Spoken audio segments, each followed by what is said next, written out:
Bismillahirrahmanirrahim. Assalamualaikum warahmatullahi wabarakatuh.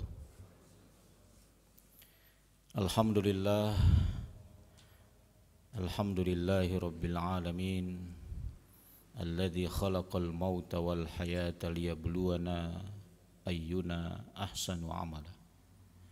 Nahmaduhu wa nasta'inuhu wa nastaghfiruhu wa nastahdihi wa na'udzu bihi min syururi anfusina wa min sayyiati a'malina may yahdihillahu fahuwal muhtadi wa may yudlil fa ulaika humul khasirun. Asyhadu an la ilaha illallah wahdahu la syarikalah wa asyhadu anna Muhammadan abduhu wa rasuluh. Allahumma salli wa sallim wa barik ala nabiyyina Muhammad wa ala alihi wa sahbihi wa man da'a bida'watihi ila yaumiddin, amma ba'd. Asbahna ala fitratil Islam wa ala kalimatil ikhlas wa ala dini nabiyina Muhammadin sallallahu alaihi wasallam wa ala millati abina Ibrahim hanifan muslima wa ma kana minal musyrikin. Masyarul muslimin, jamaah salat subuh yang dirahmati Allah.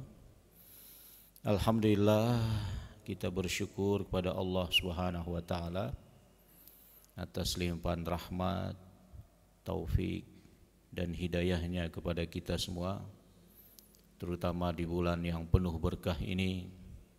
Apapun bentuk ketaatan yang kita lakukan menjadi keberkahan.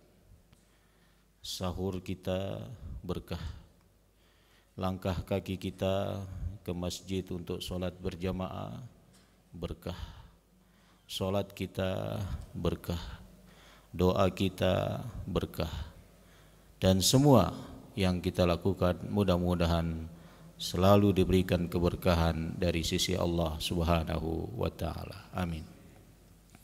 Salawat dan salam semoga dilimpahkan kepada junjungan kita Nabi besar Muhammad sallallahu alaihi wasallam.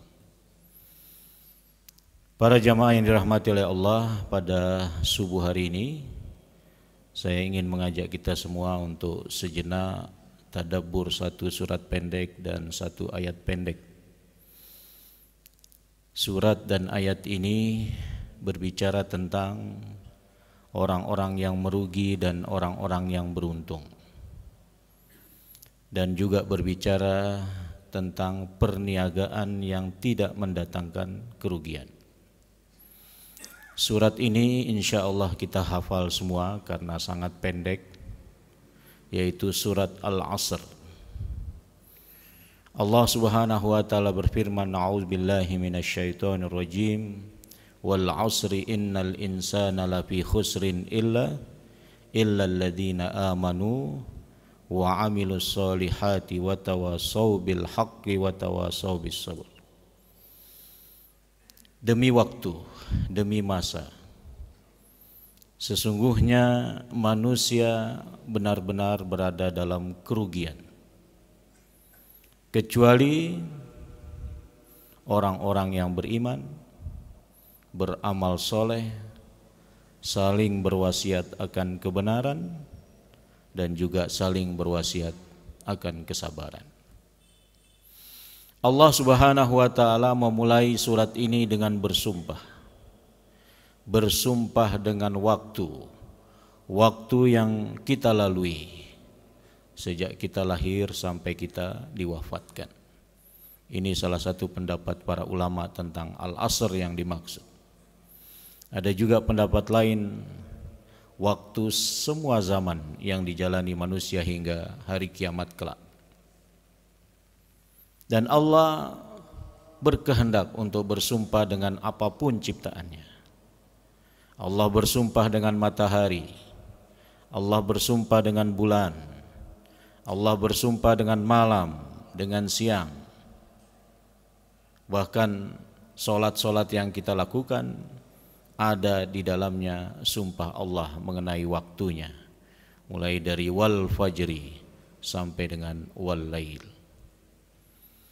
Sedangkan kita sebagai makhluknya, sebagai hambanya, dilarang untuk bersumpah dengan makhluk Allah. Kita hanya dibenarkan bersumpah dengan nama Allah Subhanahu wa taala. Wallahi atau walladzi nafsi biyadihi, demi yang jiwaku berada di tangannya. Karena sumpah mengandung keimanan, mengandung makna akidah. Ketika seseorang bersumpah dengan selain Allah, maka sesungguhnya telah mempengaruhi akidahnya. Sementara Allah bebas untuk bersumpah dengan apapun makhluknya. Dan ketika Allah bersumpah dengan sesuatu, menunjukkan ta'zim, menunjukkan pengagungan dari Allah pada sesuatu tersebut. Termasuk dalam hal ini adalah al-asr, waktu. Kemudian sebagai jawaban sumpahnya Allah mengatakan, sesungguhnya manusia benar-benar berada dalam kerugian. Siapapun itu manusia berada dalam kerugian. Bahkan di sini adalah lafi husrin. Ada taukid dengan huruf lam. Artinya benar-benar berada dalam kerugian. Kemudian Allah mengecualikan siapa yang tidak merugi. Allah menyebutkan 4 perkara yang hendaknya senantiasa menjadi aktivitas kita sehari-hari. Yang pertama adalah orang-orang yang beriman. Orang-orang beriman tidak akan merugi, karena sesuatu yang paling berharga yang diberikan Allah kepada hambanya adalah iman. Dan Allah berkehendak untuk memberikan petunjuk iman kepada siapapun yang dikehendakinya. Dan Allah pun berkehendak untuk menyesatkan seseorang yang dikehendakinya. Yang kedua, amal soleh sebagai perwujudan daripada iman itu sendiri. Di dalam banyak ayat Al-Quran, setelah penyebutan perintah untuk beriman atau kata-kata iman, selalu diikuti dengan beramal soleh. Bahwa beriman saja di dalam hatinya diucapkan dengan lisannya belumlah dikatakan cukup, sampai dia melakukan ketaatan-ketaatan berupa amal soleh sebagai bukti daripada keimanannya itu. Beriman dan beramal soleh masih dianggap belum cukup, maka perlu langkah yang ketiga, yaitu berdakwah, yaitu saling mewasiatkan akan kebenaran. Karena Islam ini tersebar lewat dakwah, lewat perhatian seseorang terhadap saudara di sekitarnya, agar yang bersangkutan mau menerima Islam, mau beriman, mau beramal soleh lewat tawasau bil haq. Di antara al-haq itu adalah Islam itu sendiri. Al-Quran adalah al-haq, para nabi dan rasul adalah al-haq, hari akhir adalah al-haq, surga adalah al-haq, neraka adalah al-haq, pahala adalah al-haq. Sehingga kita diperintahkan untuk saling mewasiatkan akan kebenaran.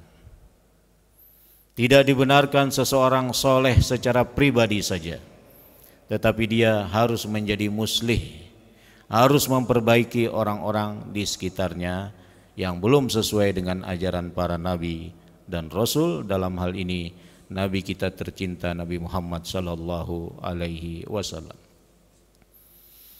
Dan yang berikutnya adalah berwasiat akan kesabaran, bahwa dalam menjalankan keimanan, beramal soleh, berdakwah dengan bertawasau bil haq, akan ada tantangan-tantangan dan godaan-godaan.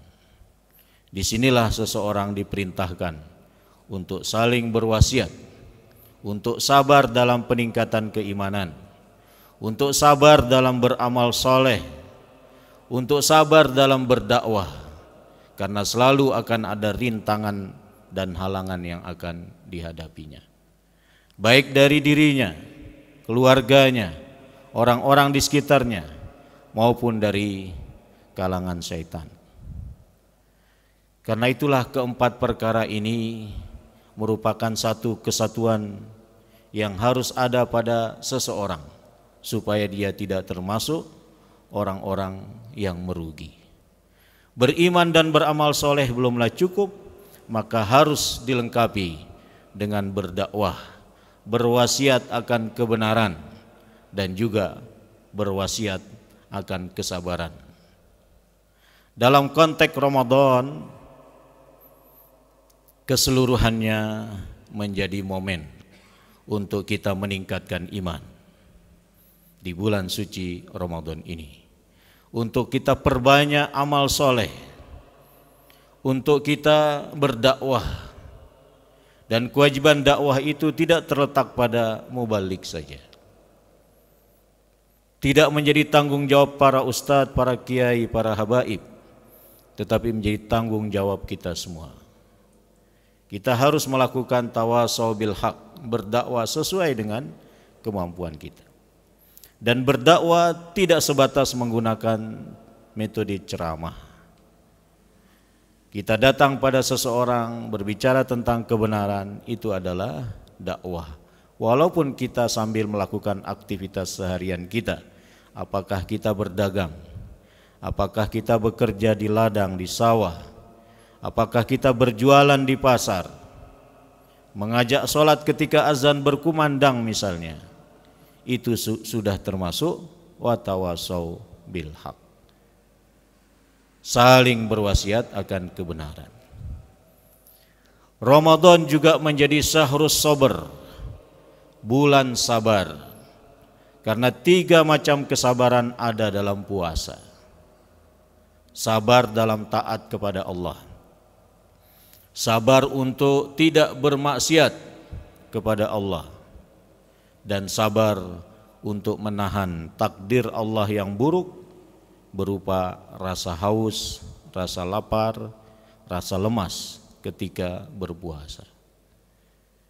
Jadi puasa atau Ramadan adalah syahrus sabar, bulan kita memperbanyak kesabaran.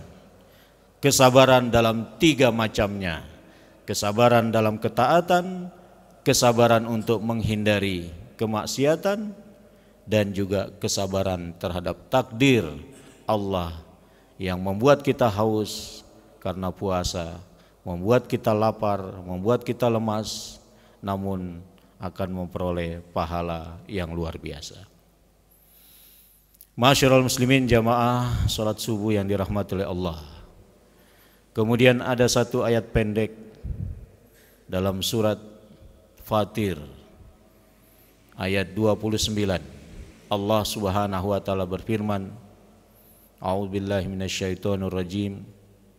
Innalladzina yatluna kitaballah wa aqamus shalah wa anfaqu mimma razaqnahum sirran wa alaniyah yarjuna tijaratan lan tabur. Sesungguhnya orang-orang yang membaca kitab Allah, yaitu Al-Quran, dan orang-orang yang mendirikan sholat, dan orang-orang yang berinfak dengan apa yang telah kami anugerahkan kepadanya, baik dia lakukan secara diam-diam, sembunyi-sembunyi, ataupun dia lakukan secara terang-terangan, bukan untuk riya, tetapi untuk mengajak orang lain supaya melakukan hal yang sama. Merekalah orang-orang yang berharap tijaratan lan tabur, perniagaan yang tidak pernah akan merugi. Kenapa tidak pernah merugi? Karena berniaganya dengan Allah. Biasanya kalau berniaga dengan selain Allah, ada kalanya memperoleh keuntungan, ada kalanya memperoleh kerugian. Tapi kalau berniaganya dengan Allah, maka tidak akan pernah merugi, akan mendatangkan keuntungan yang berlipat. Dalam konteks ayat ini Allah menyebutkan 3 amalan utama. Yang pertama adalah yatluna kitaballah, membaca kitab Allah, membaca Al-Quran. Rasulullah Sallallahu Alaihi Wasallam memotivasi umatnya untuk tidak mengabaikan membaca Al-Quran. Di antaranya beliau bersabda, Iqra'ul Quran, bacalah Al-Quran. Sekalipun seseorang yang membaca itu belum tahu maknanya, karena dia berbahasa Arab, tapi tetaplah membaca. Iqra'ul Quran, fa innahu ya'ti yaumal qiyamah syafi'an li ashabihi. Karena Al-Quran itu nanti akan datang pada hari kiamat sebagai penolong bagi orang-orang yang membaca Al-Quran itu. Kita berharap dengan keimanan kita terhadap Al-Haq, dan hari kiamat ada Al-Haq, Al-Quran adalah Al-Haq, maka kita berharap memperoleh pertolongan salah satunya lewat Al-Quran. Dengan membaca Al-Quran, insya Allah Al-Quran akan menjadi penolong kita. Al-Quran akan merekomendasikan kita untuk mendapatkan rahmat dan ampunan Allah karena kita telah membacanya, membaca kalam Allah. Demikian juga dalam hadis yang lain Rasulullah sallallahu alaihi wasallam memotivasi kita untuk membaca Al-Quran. Man qara'a harfan min kitabillah falahu bihi hasanah wal hasanatu bi asyri amthaliha. Barang siapa yang membaca satu huruf, Nabi tidak mengatakan satu ayat, tidak mengatakan satu surat, tidak mengatakan satu juz, tapi satu huruf, harfan. Maka baginya satu kebaikan, dan satu kebaikan itu atas rahmat Allah dilipat gandakan menjadi 10. Jadi satu huruf berbalas 10 kebaikan. Tidak sampai di sini, Nabi juga memberitahu kita dengan tegas, la aqulu alif lam mim harfun. Aku tidak pernah mengatakan kalau alif lam mim itu satu huruf.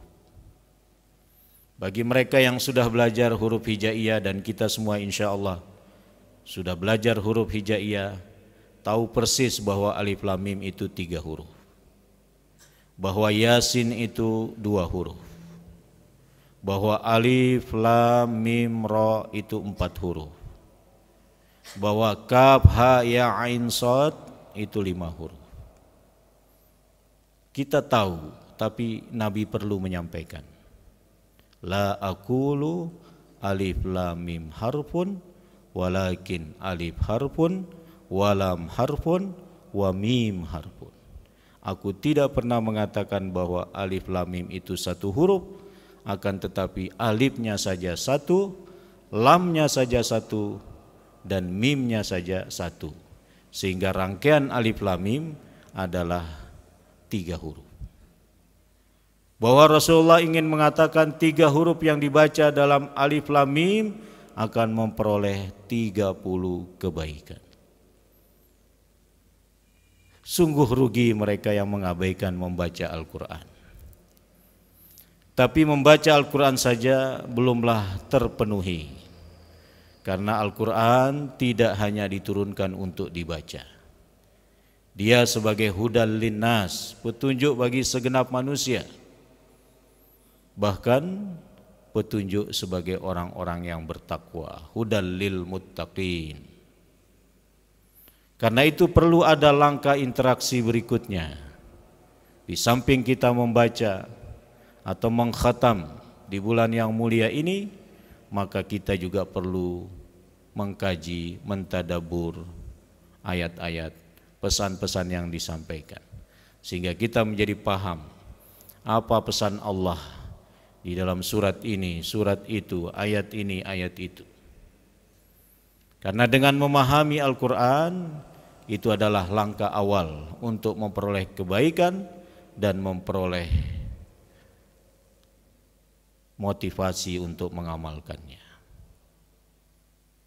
Karena di dalam surat Al-Furqan ayat 30 Rasulullah sallallahu alaihi wasallam mengadukan keadaan umatnya yang mengabaikan Al-Qur'an. Wa qala ar-rasul ya Rabb inna qaumi ittakhazu hadzal qur'ana mahjura. Berkatalah Rasul, wahai Tuhanku, sesungguhnya umatku ini banyak di antara mereka yang telah mengabaikan Al-Quran. Pengabaian Al-Quran menurut para ulama ada 3 tingkatan. Alladzi la yaqra'ul Quran fahuwa yahjuruhu. Yang tidak mau baca Quran maka dia telah mengabaikan Al-Quran. Alladzi yaqra'ul Quran wa la yatadabbaruhu wa huwa yahjuruhu. Yang sudah mau baca tapi tidak mau tadabbur maka termasuk mengabaikan Al-Quran. Meskipun sudah lebih baik dari yang pertama, mau untuk membaca. Alladzi yaqra'ul Quran wa yatadabbaruhu wa la ya'malu bih wa huwa yahjuruhu. Yang sudah mau baca, sudah mau tadabbur tapi tidak mengamalkan pesan-pesan Al-Quran tersebut, maka dia juga termasuk mengabaikan Al-Quran. Meskipun lebih baik dari yang pertama dan yang kedua. Karena itu interaksi kita terhadap Al-Quran jangan sampai hanya berhenti pada membacanya. Mari mengkaji ayat-ayatnya. Mari mengikuti kajian-kajian Al-Quran, supaya kita bisa melakukan tadabbur terhadap ayatnya sehingga kita memahaminya dan kemudian kita mengamalkannya dalam kehidupan kita sehari-hari. Yang kedua adalah wa aqamus shalah, mendirikan salat. Salat wajib terutama jangan sampai kita abaikan sekali waktu pun. Hendaklah kita kerjakan. Supaya mudah untuk kita lakukan, sebaiknya kita kuatkan diri kita untuk hadir berjamaah. Kita atur aktivitas kita sesuai dengan penetapan Allah terkait dengan waktu berjamaah. Maka itu lebih mudah dan lebih mudah untuk menghindari gangguan setan untuk meninggalkan ibadah sholat. Allah sudah tetapkan waktunya dan insya Allah waktu itu sesuai dengan aktivitas kita sehari-hari. Terlebih di bulan suci Ramadan ini, kita dianjurkan untuk menghidupkan malam kita dengan sholat malam, dengan qiyam Ramadan, dengan sholat tarawih. Bahkan di 10 hari terakhir, Rasulullah SAW menyuruh kita untuk mencari malam Lailatul Qadar dan mendirikan sholat malam. Man qoma lailatal qadri imanan wahtisaban ghufira lahu ma taqaddama min dambi.